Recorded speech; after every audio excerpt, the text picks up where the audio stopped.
Rain fell over Chicago like a gray curtain, soaking the streets and hurrying footsteps of strangers who barely looked at each other.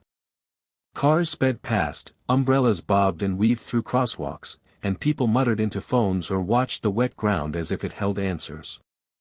But not Tom Whitaker. Tom moved slowly, with the deliberate pace of a man who still believed in pausing for kindness. At 68, with silver hair and a cane he didn't like to admit he needed, he stood under the tiny awning of a coffee shop near Lincoln Park, sipping his usual black coffee, watching the world unfold. Then he saw her. A little girl, maybe 8, soaked from head to toe, stood alone on the opposite corner. Her hoodie clung to her tiny frame, sleeves far too long, jeans muddied at the knees. She clutched a crumpled brown paper bag to her chest and stared nervously at the traffic. Her eyes didn't dart like someone waiting for a friend. They hovered like someone afraid to be seen. Drivers barely glanced her way as they passed, but Tom saw her, and walked toward her. She didn't flinch as he approached. Just stared ahead, shivering. Trying to cross, he asked gently, leaning slightly toward her so she could hear him over the storm. She nodded but said nothing. "All right then," he smiled, "let's do it together." He reached out his hand. She hesitated, eyes flicking between his face and his palm. Then she slowly slipped her cold little hand into his, and they stepped into the street, carefully, as Tom guided her across. When they reached the other side, she stopped. "You okay?" he asked. She nodded again, still silent. He noticed her worn shoes and the soaked-through paper bag that trembled in her arms. Reaching into his coat, he pulled out a wrapped granola bar he'd always kept for the kids at the center where he volunteered. "Take this," he said, gently pressing it into her hands. "For later." She looked at the bar, then at him. A flicker of something crossed her face. Not quite a smile. Not quite tears. Just a moment. Then she turned and ran, down the block, through the alley, and into the gray. Tom never saw her again. Life moved on, like it always did. Tom's days passed in quiet routine. He read books, tutored kids for free, and volunteered at the local shelter on Saturdays. He lived alone in a modest apartment after his wife passed and didn't have many visitors aside from his neighbor, Mrs. Delgado, who'd bring him warm tamales on Sundays. Then came the heart attack. It happened on a cold December morning. Tom had just finished feeding the pigeons on his balcony when everything went dark. Mrs. Delgado found him unconscious hours later and called 911. At the hospital, doctors moved quickly, he needed heart surgery, and soon. The prognosis was hopeful, but the cost wasn't. Medicare covered some. His savings barely covered rent. When he regained consciousness, the doctors explained gently, trying not to scare him, but Tom understood. He nodded, offered a small smile, and said quietly, "Don't worry. I've lived a good life." That night, as he lay alone in the hospital bed, a nurse walked in holding a file and a surprised expression. "Mr. Whitaker, your bill. Someone's paid the remainder." He looked up, confused. "Paid? Who?" She asked to remain anonymous, the nurse said, handing him a folded note. "But she left this for you."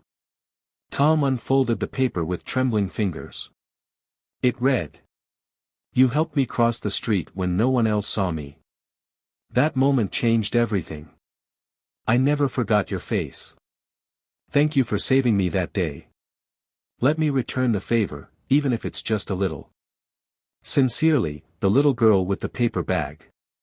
Tom stared at the note, and for a moment, he felt the rain again. Felt the tiny hand in his. He didn't know her name. He hadn't seen her face in over a decade. But she had remembered. She had found him.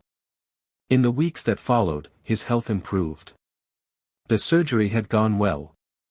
He began physical therapy, took short walks in the rehab garden, and carried the note in his wallet like a treasure map. He tried to ask around at the hospital, if any of the nurses or staff knew who she was, but nobody gave him answers. Whoever she was, she had insisted on remaining a mystery. But then, something extraordinary happened. One Thursday, the community center where Tom sometimes volunteered hosted a guest speaker, Dr. Layla Thompson, one of the city's youngest surgeons, recently honored for her humanitarian work in medicine. Her face had been on local news and in the hospital's newsletter, though Tom hadn't noticed. That day, she walked into the center with grace and warmth, wearing her white coat and a modest smile. Tom sat in the back row as she spoke to the youth about perseverance, struggle, and hope. She talked about growing up in hardship, sleeping in shelters, watching her mother fall into addiction. She spoke about the people who had helped her, even if only for a moment. A hand offered. A word of kindness. A stranger who noticed. Then her eyes drifted to Tom. After the talk, she made her way to him, and his heart nearly stopped. "You're Mr. Whitaker," she said. He nodded slowly. "Yes, and you're." She smiled, eyes misting over. "The little girl with the paper bag." Time paused. He stood.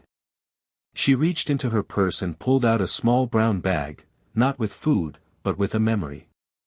"I kept this as a reminder," she said softly. "You gave me a granola bar that day. But more than that, you gave me hope. You saw me. You didn't ask questions. You just helped. That moment, it made me believe I could matter." "I didn't know," Tom whispered, overcome. "I didn't speak for weeks after my mom left me. But that day changed me. I went into foster care, studied hard, got scholarships.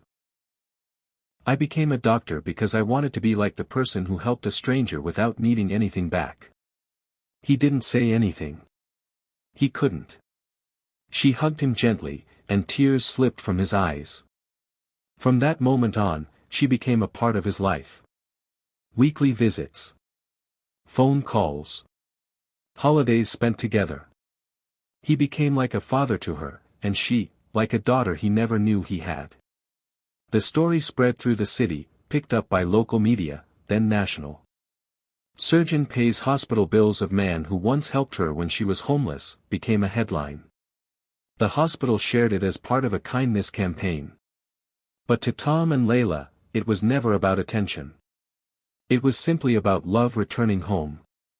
Together, they founded a nonprofit called Crossing Kindness, dedicated to helping underprivileged youth access education, mentorship, and medical care. The organization flourished, just like the girl with the brown paper bag. Layla gave talks across the country, always beginning her speech the same way: "I was just a girl trying to cross the street, until someone saw me." Tom passed away peacefully 4 years later, surrounded by friends, community, and Layla, who held his hand until the end. On his gravestone, she had engraved a single line beneath his name. "He helped one child cross, and changed the world."